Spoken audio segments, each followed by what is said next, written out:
পাত্রীকে দেখতে গিয়ে উপস্থিত সবার সামনে তুর্য পাত্রীকে বলে উঠল, আপনি কি ভার্জিন?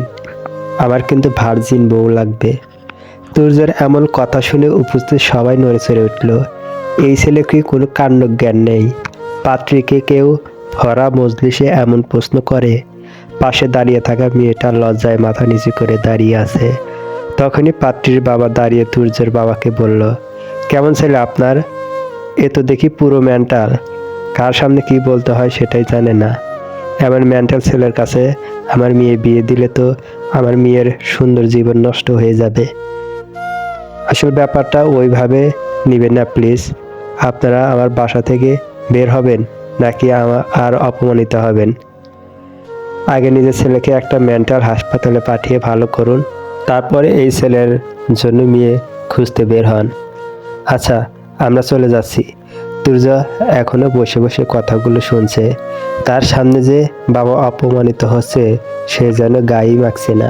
তুর্যের বাবা রায়হান সাহেব এবার বসা থেকে উঠে দাঁড়িয়ে তুর্যের হাত ধরে বলল, চল বাসায় যেতে হবে।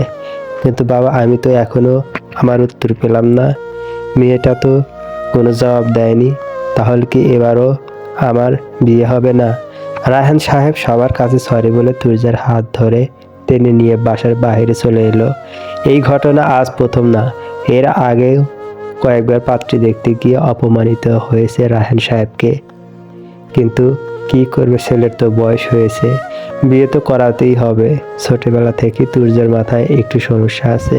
তার মুখে যেটা আসে সবার সামনে সেটাই বলে দেয়। তুর্য মা বাবার একমাত্র ছেলে, দেখতে স্মার্ট হলেও বোকাশোকা ছেলে। এখনো বাবার হোটেলে বসে খায়, বাবার অফিসে মাঝে মধ্যে যেতে বলে কিন্তু সে যায় না। তুর্যর আচরণ এখনো সেই বাচ্চাদের মতোই। তুর্যর মা বাবার একটাই স্বপ্ন, এমন একটা মেয়ে ছেলের লাইফে আসবে যে তুর্য জীবনটাই বদলে দিবে। ছেলের চিন্তায় রাতে ঘুম হয় না। কিছুক্ষণের মধ্যেই রায়হান সাহেব ছেলেকে নিয়ে পৌঁছে যায় বাসার সামনে। দরজায় কলিং বেলে চাপ দিতেই রায়হান সাহেবের স্ত্রী আমিনা বেগম দরজা খুলে দিয়ে বলল, কি গো, তোমার মুখ এমন দেখাচ্ছে কেন? আজকের মেয়েটাও পছন্দ হয়নি?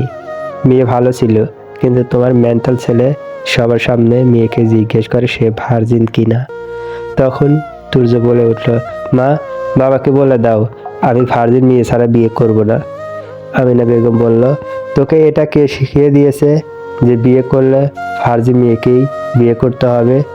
কাল আমার একটা বন্ধু বলছে আমাকে, তোকে কতবার বলছি আজে বাজে ছেলেদের সাথে না মিশতে। তোর জন্য এই অবধি কতবার তোর বাবাকে অপমানিত হতে হলো। তুই কবে ঠিক হবি বাবা? কবে আমাদের কষ্টগুলো বুঝবি? তোর চিন্তায় আমাদের ঘুম হয় না।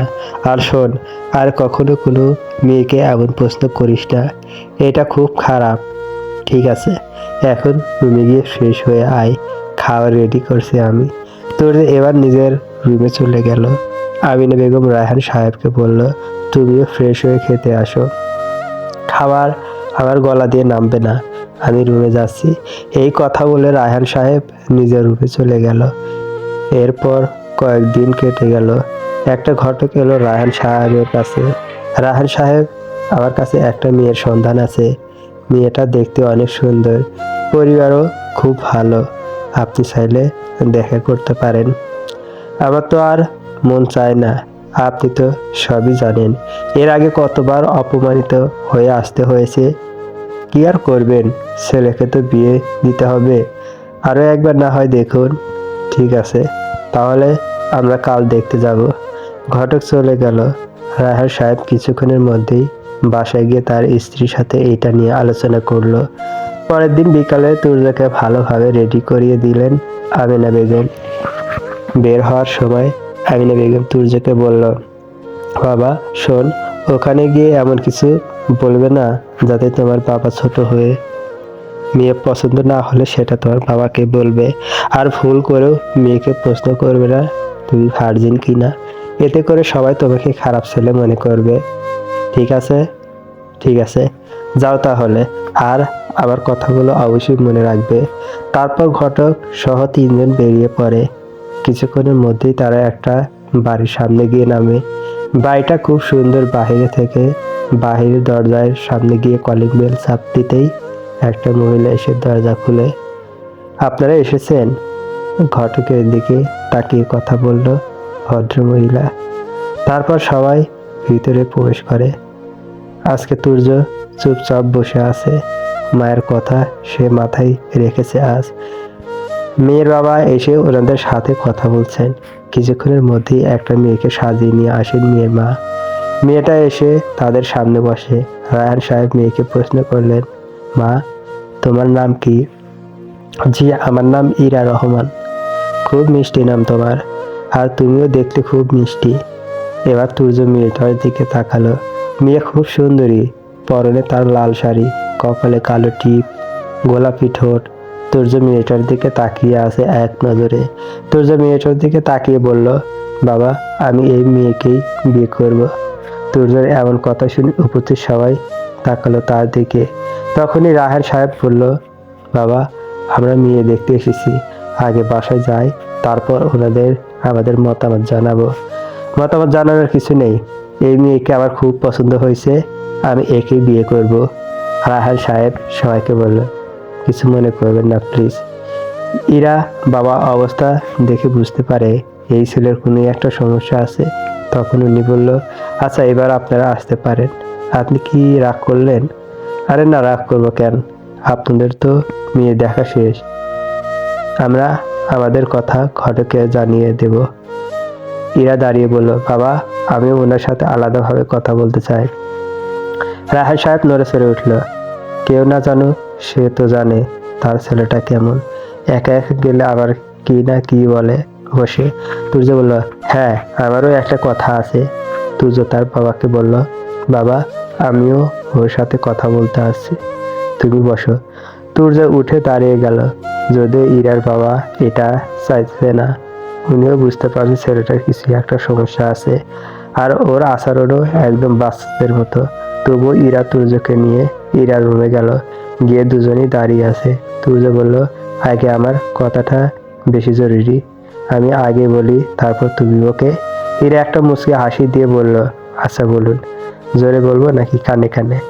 এখন যেভাবে বলছেন সেভাবেই বলুন।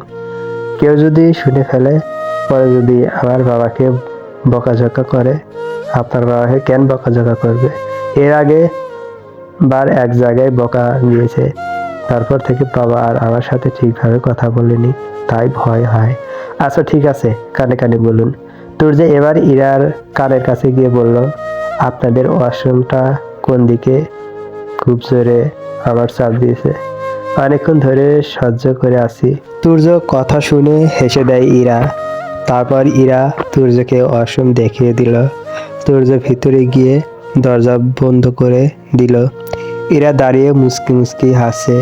তখনই ভিতর থেকে তুর্য চিৎকার দিতে শুরু করে। ওয়াশরুমের ভিতর থেকে তুর্যের আচমকা চিৎকার শুনে তড়িঘড়ি করে ইরা ওয়াশরুমের সামনে গিয়ে বলল, কি হয়েছে আপনার? তুর্য এবার দরজা খুলে বলল, দূর, তোমাদের ওয়াশরুম ভালো না, আমি বাসায় গিয়ে করব। কেন? আমাদের ওয়াশরুমে কি হয়েছে? কোনো সমস্যা?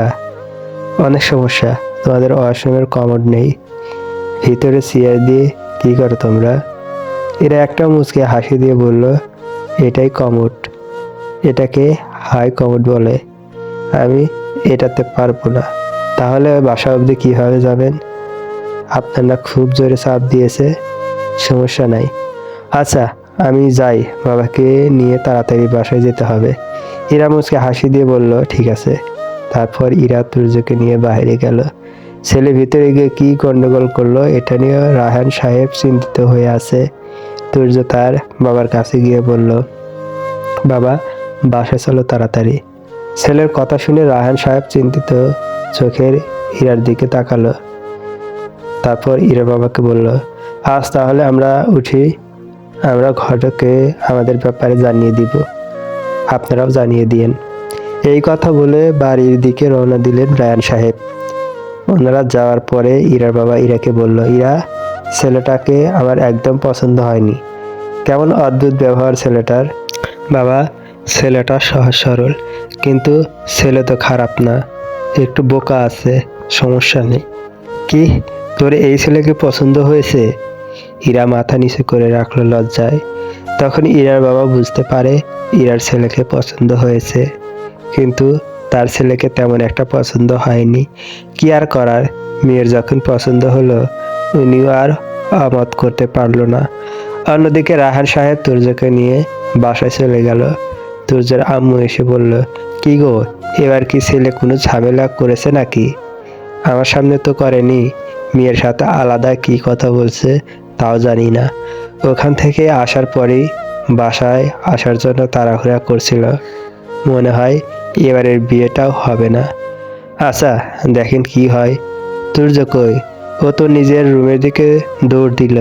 কিছুক্ষণ পরে তুর্য নিজের রুম থেকে বের হয়ে আসতেই আমিনা বেগম বলল, তুই আবার ওখানে কোনো ঝামেলা করিস নাই তো? না, কিন্তু ওদের ওয়াশরুম ভালো না, আমি ওই বাড়িতে বিয়ে করব না। কি হয়েছে ওয়াশরুমে?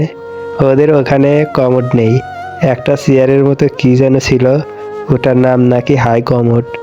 ও আচ্ছা, ঠিকই তো বলেছে। আচ্ছা যাই হোক, বাদ দে, তুই রুমে যা। দেখতে দেখতে রাত হয়ে গেল। এমন সময় রায়হান সাহেবের নাম্বারে ঘটক কল দিলেন। হ্যালো ঘটক সাহেব। রায়হান সাহেব, মিষ্টি খাওয়ান, মেয়ের বাড়ি থেকে কল আছে, ওনারা রাজি আছে। রায়হান সাহেবের মুখে একটা হাসি ফুটে ওঠে। মেয়েটাও খুব পছন্দ হয়েছে। এরপর বিয়ের দিন তারিখ ঠিক হয়ে গেল। আগামী শুক্রবার বিয়ে। বিয়ের কেনাকাটা শুরু হয়ে গেল। ধুমধাম করে বিয়ের আয়োজন করছেন রায়হান সাহেব। একমাত্র ছেলে বলে কথা, কোনো কিছুর কমতি রাখছে না। তুর্য তার সব বন্ধুদের দাওয়াত করলো। দেখতে দেখতে বিয়ে হয়ে গেল। বউ নিয়ে বাসায় এলো তুর্য। আজ তাদের বাসর রাত। বধূ সাজে বাসর ঘরে বসে আছে ইরা, অপেক্ষা করছে তুর্যর জন্য। কিন্তু তুর্য এখনো বাসর ঘরে প্রবেশ করেনি। সে আড্ডা দিচ্ছে বন্ধুদের সাথে। তুর্যর বন্ধু বলল, তুর্য অনেক রাত হয়েছে, এবার তুই রুমে যা, আজকে তোর বাসর রাত। আজকে কিন্তু তোকে বিড়াল মারতে হবে। বাসর রাতে বিড়াল মারতে হয়? হ্যাঁ, বিড়াল মারতে না পারলে তুই কিসের পুরুষ? বিড়াল মারতেই হবে। আচ্ছা ঠিক আছে, এখন তাহলে চল। এবার বন্ধুরা তুর্যকে নিয়ে বাসর ঘরের সামনে এলো। তারপর তুর্যকে ভিতরে ঢুকিয়ে দিয়ে তারা বের হয়ে চলে এলো। তুর্য খাটের সামনে যেতেই ইরা উঠে এসে তুর্যের পা ধরে সালাম করলো। তারপর ইরা আবার খাটের উপরে গিয়ে বসে। ইরা বড় একটা ঘুমটা টেনে বসে আছে। তুর্য খাটের উপরে বসে বলল, তুমি যে এত বড় ঘুমটা দিয়ে আসো, তোমার কি গরম লাগছে না? আমার তো এমনিতেই খুব গরম লাগছে। ইরা কোনো কথা বলল না। তখন তুর্য বলল, ও আচ্ছা, আমি তো টিভিতে দেখেছি নায়ক এসে নায়িকার ঘুমটা খুলে দেয়। আচ্ছা আমিও খুলে দিচ্ছি। এই কথা বলে তুর্য ইরার ঘুমটা খুলে দিল। ইরাকে খুব সুন্দর লাগছে আজ। কিন্তু তুর্য ইরার কোনো প্রশংসা না করে ইরাকে বলল, আজ তো আমাদের বাসর রাত, তাই না? আমার বন্ধুরা বলেছে আজকে রাতে নাকি বিড়াল মারতে হবে। বিড়াল না মারলে আমি নাকি পুরুষ হব না। কিন্তু এখন আমি বিড়াল কোথায় পাবো? আমাকে একটা হেল্প করবেন? কি হেল্প? চলুন আমি আর তুমি একসাথে বিড়াল খুঁজি। তুর্যের কথা শুনে ইরা একটা মুচকি হাসি দিয়ে বলল, আপনি যে বিড়াল ভাবছেন সেই বিড়ালের কথা বলেনি। দূর, তুমি কিছু জানো না, চলো আমার সাথে বিড়াল খুঁজতে। এই কথা বলে তুর্য ইরার হাত ধরে খাট থেকে নামালো। তারপর পুরো রুমে তুর্য বিড়াল খুঁজতে শুরু করে। কোথাও কোনো বিড়াল না পেয়ে হতাশ হয়ে তুর্য ফ্লোরের উপর বসে পড়ে। কি হলো আপনার? বিড়াল তো পেলাম না, এখন কি হবে? আচ্ছা কাল মারতে পারবেন, অনেক রাত হয়েছে, ঘুমিয়ে পড়ুন। ওয়েট, তুমি কি আমার রুমে ঘুমাবে নাকি? হ্যাঁ, আজ থেকে আপনি আর আমি একসাথে থাকবো। না, কি হলো? আমি কোনো মেয়ের সাথে ঘুমাতে পারবো না, আমার আম্মু আমাকে মেয়েদের সাথে মিশতে মানা করছে। আরে আমি তো আপনার স্ত্রী, আমাদের তো বিয়ে হয়েছে। বিয়ে হলে কি হয়েছে? হ্যাঁ, আপনি একটা মেয়ে মানুষ, আমি একটা ছেলে মানুষ। ছেলে আর মেয়ে একসাথে থাকতে পারে না। ইরা কি বলবে বুঝতে পারছে না। এবার ইরা উদাহরণ দিয়ে বলল, আচ্ছা আপনার বাবা আর মা কি আলাদা রুমে থাকে? না তো, তাহলে আমরা কেন আলাদা থাকবো? তাদেরও বিয়ে হয়েছে, আমাদেরও তো হয়েছে। তাদের বয়স হয়েছে তাই একসাথে থাকে। আমাদের কি এখনো বয়স হয়েছে? এ কোন পাগলের পাল্লায় পড়লাম, মনে মনে বলল ইরা। ভাই দেখেন, অনেক রাত হয়েছে, আমার ঘুম পাচ্ছে। সি, জামাকে কেউ ভাই বলে? সরি। আচ্ছা আসেন ঘুমাই। আমি আপনার সাথে ঘুমাতে পারবো না, রুমের দরজাও বন্ধ। আপনি নিচে ঘুমান, আমি খাটে ঘুমাবো। আমি নিচে ঘুমাতে পারি না। আচ্ছা ঠিক আছে, খাটে ঘুমান, কিন্তু আমাদের মাঝে একটা কোল বালিশ থাকবে। আমি কোল বালিশের ওদিকে যাব না, আপনিও আসবেন না, ঠিক আছে? একবার আপনি, একবার তুমি, তুমি করেই বলুন, সমস্যা নেই। আর আপনি যেটা বলেছেন সেটাও হবে। এবার তাদের মাঝে একটা বড় কোল বালিশ রেখে ঘুমিয়ে পড়ে দুজনে। সকালে বুকের উপর ভারী কিছু অনুভব করতেই চোখ খুলে তাকালো তুর্য। তুর্য চোখ খুলতেই দেখে ইরা তুর্যকে জড়িয়ে ধরে ঘুমিয়ে আছে। তুর্যের বুকে ইরা মাথা রেখে ঘুমাচ্ছে। এটা দেখে তুর্য একটা চিৎকার দিয়ে ইরাকে সরিয়ে দিল। চলবে গল্প মেন্টাল হাজবেন্ড পর্ব 1 ও 2 শেষ। পরবর্তী গল্প পাওয়ার জন্য সবাই চ্যানেলটি সাবস্ক্রাইব করবেন। ধন্যবাদ।